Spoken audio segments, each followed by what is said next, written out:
안녕하세요. 일주일 동안 세미나 마치고 또 강원도에 왔습니다. 요즘 이 회생에 대해서 여러분들 많은 이야기 나오잖아요. 제가 사업 이제 쇼핑몰 솔루션에만 집중하다 보니까 여러분들에게 일반 정보를 드리질 못해서 오늘에는 쇼핑몰 정보보다 지금 중요시 생각하는 회생에 대해서 제가 아는 바를 여러분들께 말씀을 드려보겠습니다.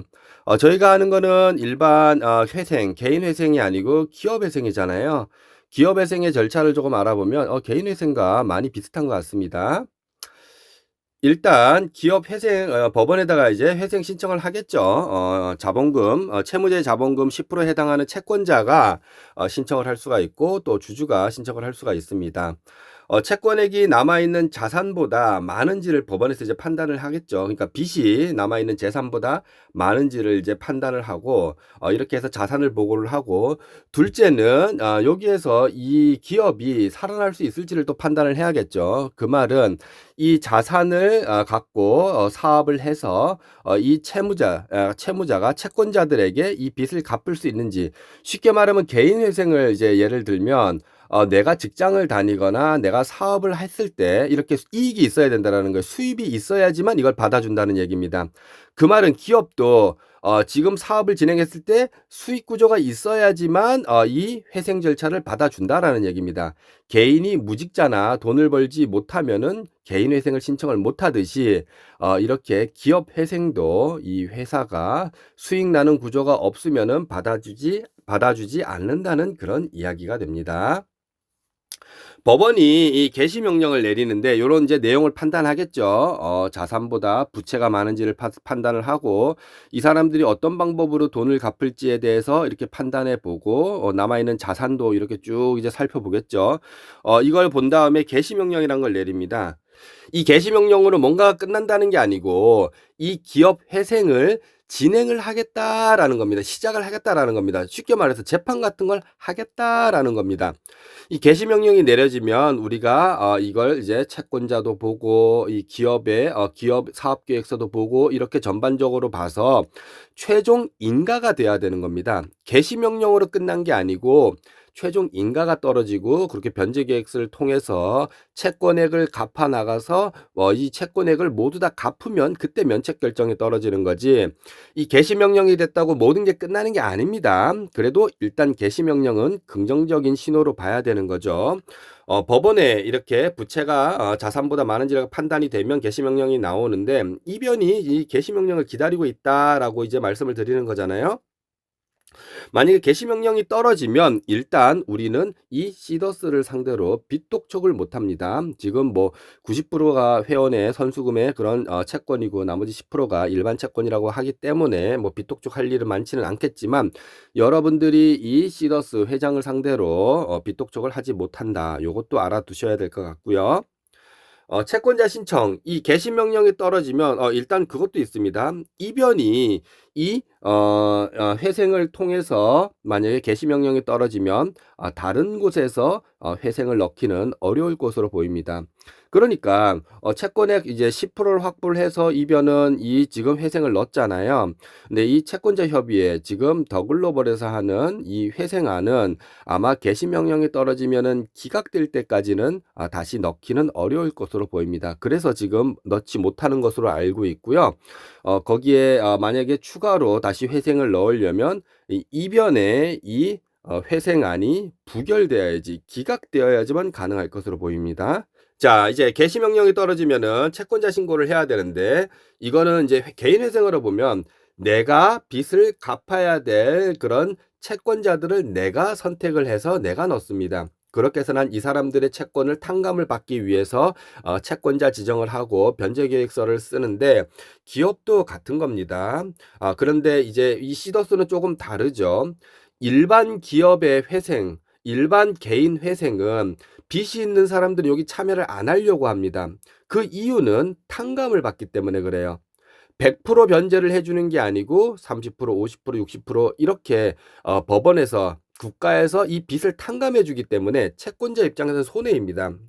그렇게 해서 이 채권자에 들어가지 않으려고 하는데 시더스는 다릅니다. 이유는 여기에 들어가지 않으면 우리는 사기의 피해자잖아요. 여기에 들어가지 않으면 빚을 돌려받을 길이 없기 때문에 그렇습니다. 그렇기 때문에 여러분들은 만약에 회생 개시 결정이 떨어지면 모두 다 이 채권 신청을 해야 되고요. 이렇게 채권 신청을 받아서 이 회생을 넣은 사람이 변제 계획서를 내야 합니다. 변제 계획서를 내고 채권액을 여기에다 넣고 몇 프로 탕감을 받고 얼마씩을 변제해 줄 건지를 계획서를 냅니다. 여러분들은 이거 아니면 받을 길이 없기 때문에 무조건 신청을 하셔야 하고요. 이거 신청하지 못하면은 이상은 회장이나 뭐 시더스에 개인적으로 여러분들이 다시 변제를 받으셔야 합니다. 그런데 그 받을 길이 뭐 있을까요? 뭐 물론 회장님이 몰래 숨겨둔 재산이 있다라고 하지만 그거 여러분들이 찾으실 수 있으면 또 그걸 또 찾으려고 노력도 해야겠죠. 여러분들이 이거보다 100%의 나의 선수금을 받고 싶다라고 하시면 지금 이상은 회장님이 드러내고 있지 않은 그 자산 찾는 데 주력을 하고 그걸 상대로 여러분들이 돈을 나머지 선수금을 받으셔야 할 겁니다. 또한 변제 계획은 최대 10년입니다. 이걸 짧게 할 리는 없겠죠. 왜냐하면은 매달 여러분들에게 갚아야 할 그 변제할 금액이 많기 때문에 아마 최장 10년으로 신청을 할 것으로 보입니다. 법원에서는 이 회생 계획을 변제 계획서, 사업 계획서를 세부 검토를 하기를 시작할 겁니다. 세부 계획서를 요구를 할 거고요. 변제 계획서, 회생 계획서, 사업 계획서를 법원에서 이 이변에게 요구를 할 겁니다. 지속적인 보정 명령이 내려갈 겁니다. 뭐 10년 상환을 뭐 몇 프로 탕감을 해가지고 어떤 사업 계획서, 어떻게 수익을 내서 여러분들 채권자에게 돌려줄 거다라고 이걸 계획서를 세워야 되는데 쉽지가 않을 겁니다. 이걸 법원에서 무조건 받아주는 게 아닙니다. 법원과 채권자가 판단을 해서 최종 결정은 법원에서 하는 거지만 이 과정이 쉽지가 않을 거예요. 채권자 협의회는 이변 개시 명령이 떨어지면은 기각될 때까지 회생이 어려워 보인다라고 아까 말씀드렸잖아요. 이 부분이 참 안타까운 부분이죠. 처음부터 빨리 서둘러 가지고 회생안을 냈으면 좋았을 텐데 이게 너무 늦었고 그 과정에는 지원에서 모든 채권액을 들고 있어서 10% 채권자 확보가 어려웠기 때문에 그렇습니다. 그러니까 모든 과정이 중복적이고 복합적으로 잘못된 거예요. 지금 보면. 왜 이변이 하면 그 변호사 이변이 한다라고 하면 이게 회생의 목적이지 본인이 하는 게 목적인가요?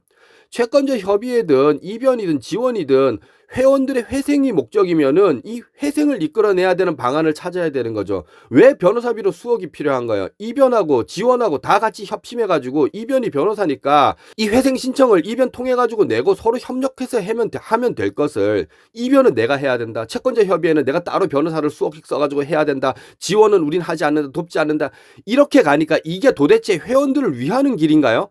각자 본인들의 뭔가가 있으니까 본인들이 요구하는 게 뭐가 원하는 게 있으니까 그러는 거 아닌가요? 이게 도대체 회원들을 위해서 회생을 하는 건지 아니면 본인들을 위해서 회생을 하는 건지를 모르겠습니다. 진짜로 회원들을 위해서 회생을 한다라고 했으면 이변하고 손을 잡고 지원하고 손을 잡아서 예? 이변이 변호사니까 이변을 통해서 이 회생안을 넣고 지원을 통해서 지원에 지금 갖고 있는 그 채권자들 그 동의를 구해서 그렇게 회생을 하면 되는 겁니다. 근데 왜 이걸 하질 않고 각자 하냔 말이에요. 여기에서 강한 의문을 제가 표시를 하는 겁니다. 왜 그렇게 하는지. 아마 채권자 협의회는 개시명령 떨어지면은 이거 기각될 때까지 회생 어려워 보입니다. 또 방식도 조금 다른 것 같습니다. 채권자 협의회는 채권자들에게 지분을 보상하는 방식으로 해서 그렇게 해서 회사에 이익을 내서 그 지분만큼의 회원들에게 배당을 하는 방식 또 나머지는 채권을 최장 10년간 이렇게 변제하는 방식을 채택한 것 같고 이변은 채권자들에게 신탁한 자산을 그냥 10년에 나눠가지고 채권을 상환하는 방식으로 채택을 한 것 같습니다. 그렇게 이변 주장의 회생은 파산보다 회생이 채권자에게 더 유리하다라고 주장을 하고 있고 하지만 법원은 회생의 대원칙이 국세를 1순위로 합니다. 또한 남아있는 자산으로 채권을 변제하는 그런 계획보다 앞으로 기업을 회생시킬 기업 회생의 세부 계획이 더욱 중요합니다. 이 기업을 살리는 게 목적이지 채권을 변제하는 게 회생의 목적이 아닙니다. 그것을 여러분들 분명히 아셔야 되고, 그러니까 무슨 말이냐면은 여러분들에게 돈 돌려줄 게 회생의 목적이 아니고 이 기업을 살리는 게 회생의 목적입니다. 법원은 그렇게 판단한다는 거예요. 채권자에게 비탕감해주고 빚 돌려주는 게 목적이 아니고 이 기업을 다시 살아날 수 있게 해서 이 기업이 이 국가에 다시 기여하고 우리 국민들에게 이렇게 기여하는 그런 기업으로 다시 회생하게 해주는 게 목적이에요. 그래서 우리 세금을 여기에다 투입해가지고 빚을 탕감해 주는 겁니다.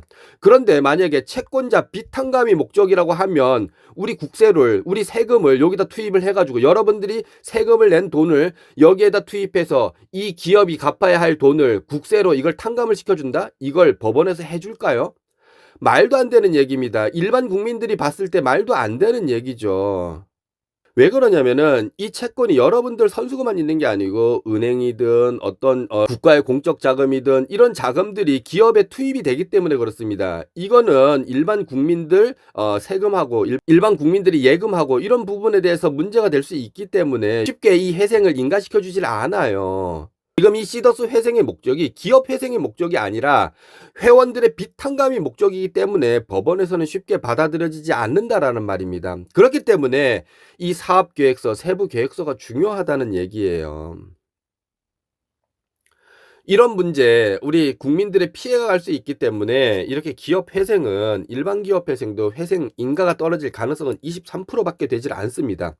그런데 지금 이 시더스에 단순히 채권을 많이 탕감해줘가지고 회사와 이상은 회장에게 이익을 주고 또 채권자들은 이걸 통해가지고 어떻게든 빠르게 채권을 회수하는 이런 목적으로만 이 회생 계획을 낸다라고 하면 이게 인용이 될까요? 저는 100% 부결된다라고 봅니다. 자, 그렇게 채권자를 모으면 채권자 집회를 합니다. 기업에서 기업 회생을 하면서 변제 계획 안에 채권액 대비 뭐 30%를 변제할지 40%를 할지 50%를 할지 60%를 할지 이렇게 변제 계획을 법원에서 받아들이면 채권자 집회를 소집을 해요. 그러면 채권자를 불러서 동의를 구합니다.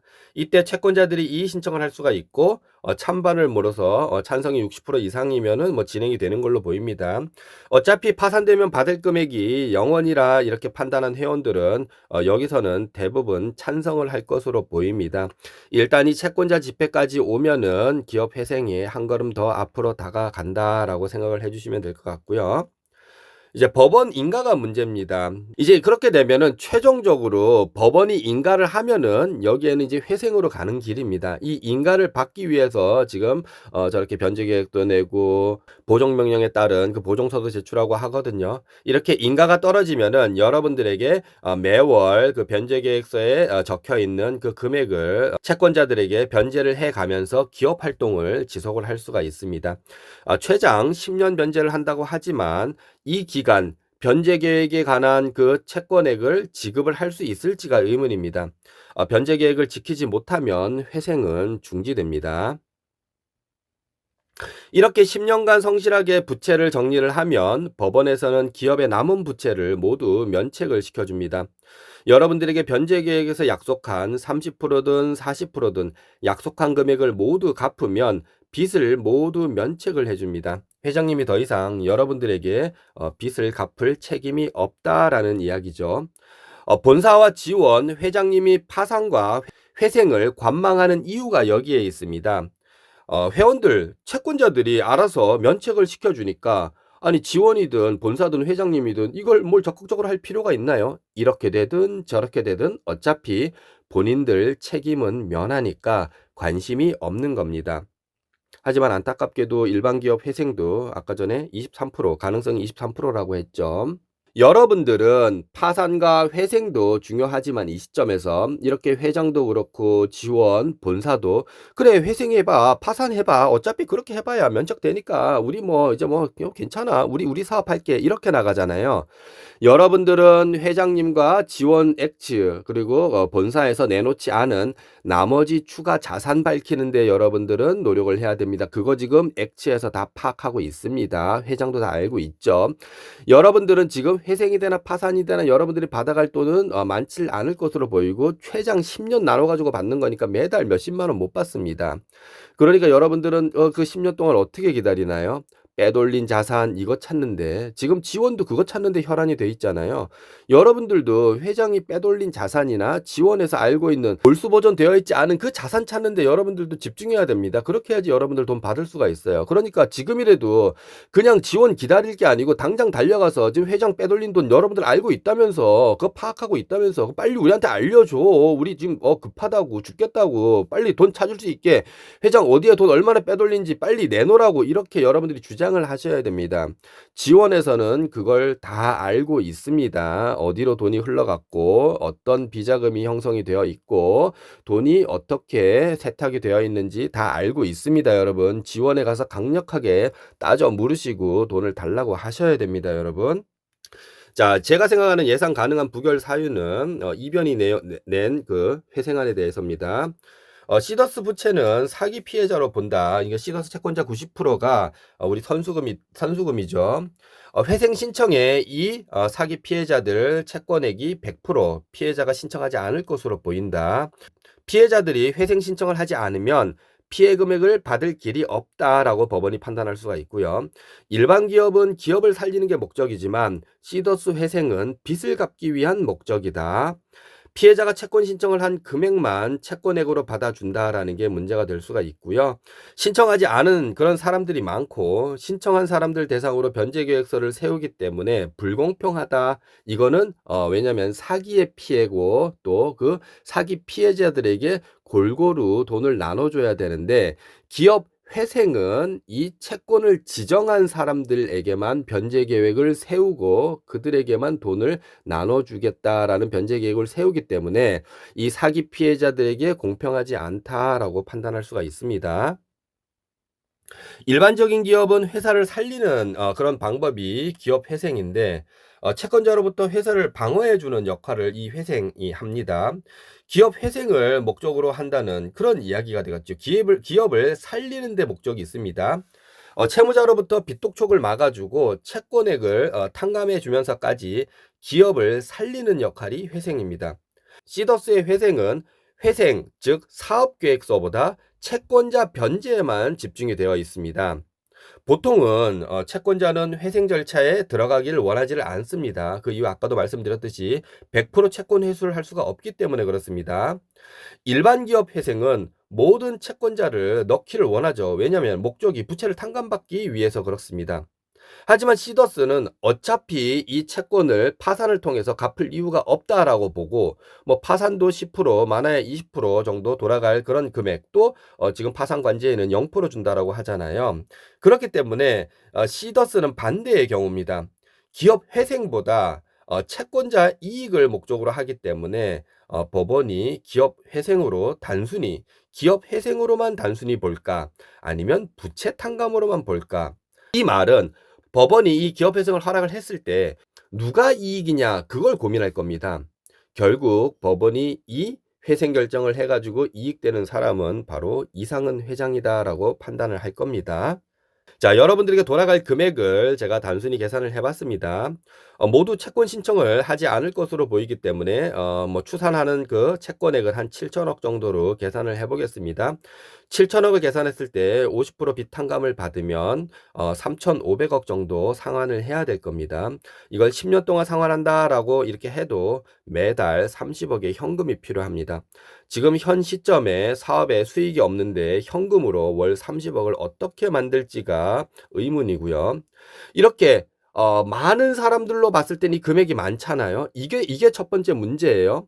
아무리 탕감을 해주고 아무리 이 변제 계획에 참여하는 채권자가 많지 않다라고 해도 이 기업이 우리 이제 시더스가 여러분들에게 줘야 할 월 변제 금액이 30억인데 이 30억을 어떻게 변제를 할까? 이게 첫 번째 의문인데 또 반대로 보면 이 10만 명의 채권자를 한 명으로 봤을 때 VIP로 봤을 때 이 VIP 5천만 원 기준으로 50% 탕감을 하고 변제를 해줬을 때 2,500만 원 정도가 인정이 됩니다. 남아있는 선수금이 5천이라고 했을 때 50%의 탕감을 받고 이걸 2,500만 원을 인정을 받았을 때 이걸 10년 분할 상환을 하면 월 20만 원씩 지급이 됩니다. 여러분들 5천만 원 만약에 선수금으로 묶여 있다라고 보면 월 20만 원씩 10년 동안 상환을 받는다라고 생각을 해주시면 될 것 같아요. 뭐 파산돼 가지고 빵원 받는 거보다 10년 나눠서 월 20만 원씩 받는 거 이거라도 여러분들 매우 좋습니다. 꼭 이렇게 이거라도 만약에 회생이 인용이 된다라고 하면 인가가 된다라고 하면 이렇게라도 여러분들 받으시는 게 당연히 좋죠. 하지만 조금 더 이 회생에 대한 세부 계획, 사업 계획을 잘 짜 가지고 넣으면 어땠을까라는 그런 아쉬움이 있다라고 하는 겁니다. 법원에서는 단순 이거 채권에 대한 그냥 비탄감이 목적인데 이걸 굳이 기업 회생을 해 줘야 될까라고 분명히 의심을 할 거고, 그렇기 때문에 채권자 협의회에서는 물론 10% 채권 동의를 받지 못한 것도 있지만 이 완벽하게 준비를 하기 위해서 아마 늦어진 것 같아요. 이렇게 늦어지다 보니까 이변이 선수를 쳤고 지금 개시 결정이 떨어지면 곤란한 상황입니다. 이거 지금 너무나도 곤란한 상황이 펼쳐졌고, 여러분들은 무조건 이것만 인지하시면 됩니다. 일단 파산에 대해서 채권 신청하셨죠. 두 번째, 회생 개시 결정 떨어지면은 여러분들 여기에 또 이변이 됐든 뭐 어디가 됐든 회생의 개시 결정 떨어지면 여러분들 채권 신청하셔야 합니다. 그렇게 해야지 변제 계획에 여러분들이 포함이 돼서 변제를 받으실 수가 있고요. 여기에는 최장 10년 걸린다. 이거 인지하셔야 됩니다. 마지막으로 이 시점에서 제가 진행하는 HL 솔루션 중요성을 여러분들께 말씀을 드리고 싶어요. 제가 회생에 참여하나 회생에 참여하지 않느냐 아느나, 여러분들 지금 여러분들에게 변제될 거 VIP 5천만 원 기준으로 월 10만 원에서 20만 원입니다. 이거 갖고 여러분들 지금 당장 이자 갚기도 어렵잖아요. 그러니까 수익화하는 사업 저희 이 HL 솔루션 HL 글로벌에 참여하셔 가지고 여기에서 혜택을 받으시라는 거예요. 파산이나 회생은 시간이 오래 걸립니다. 회생이 된다고 한 번에 돈을 다 돌려받을 수가 없습니다. 사업 이익이 생겨야지 여러분들에게 변제를 할 수 있지, 이거 쉽지 않습니다. 단순 계산해도 월 30억 변제해야 되는데 이거 쉬울까요? VIP 기준으로 월 20만 원 돌아갑니다, 여러분. 이 기다리는 동안 여러분들 월 20만 원씩 변제받는 거 이렇게 넉넉지 않으시니까 저희 HL 글로벌 솔루션 참여하셔서 월 50에서 100만 원 이상의 그런 수익 받아 가시면서 이렇게 수익 구조 만드는 게 어떨까? 제가 이런 고민에 먼저 3월 하루라도 빨리 여러분들에게 도움을 드리고자, 여러분들에게 혜택을 드리고자 이 쇼핑몰 오픈을 한 것입니다. 지금 쇼핑몰 오픈된 지 지금 19일 만에 1억 원 매출 돌파가 되었고요. 지금 3,000명 회원이 가입이 되고 있습니다. 여러분들 지속적인 많은 참여 바라고요. 회원 가입만 일단 해 놓으시고 6월 2일 되면은 수많은 일반 회원들이 들어오고 또 수천 개의 가맹점이 들어옵니다. 또 연말에는 글로벌 오픈이 되니까 참여만으로도 여러분 월 50에서 100만 원 이상의 이런 혜택을 받으실 수 있는 그런 이제 기회가 생기는 겁니다. 이것은 뭐 누구나 다 뭐 50에서 100만 원 이상 수익을 받는다 이거는 아닙니다, 여러분. 여기에 참여하신 분들 중에 시간의 흐름 속에 지금 당장은 뭐 10만 원, 20만 원 받을 수도 있고 50만 원, 60만 원 받을 수도 있지만 시간의 흐름 속에 이게 구조적으로 이렇게 만들어 놨다라는 거예요. 내리 추천을 주면서 여러분들이 추천을 하질 않아도 여러분들에게 회원이 생기고, 지금 여러분들 가입시키지 않아도 내 밑에는 수백 명 회원이 가입이 되어 있을 겁니다. 그런 회원들 시간이 흐름 속에 많은 회원들이 추가로 가입이 될 테고, 그 회원들이 구매하는 그런 오토십에 대해서 여러분들에게 다 금액이 공유가 될 겁니다. 이렇게 해서 여러분들이 수익이 만들어지는 구조가 있으니까 여러분들 꼭 참석하시고요. 여러분들 이해 못하시는 어떻게 그럼 이런 수익 구조가 나올까에 대한 그런 보상 구조에 대한 설명을 제가 이 다음 영상에서 찍도록 하겠습니다. 여러분들 이 회생에 대해서는 여러분들 긍정적으로 생각하시는데 조금 더 철저한 준비가 필요하고 그냥 개시 결정 떨어졌다고 끝나는 게 아닙니다, 여러분. 그리고 변제 계획 안에 여러분들 채권에 모두 넣으셔야지 여러분들 남아있는 선수금 조금이라도 찾을 수 있다라는 이야기 드리면서 오늘 영상을 마치도록 하겠습니다.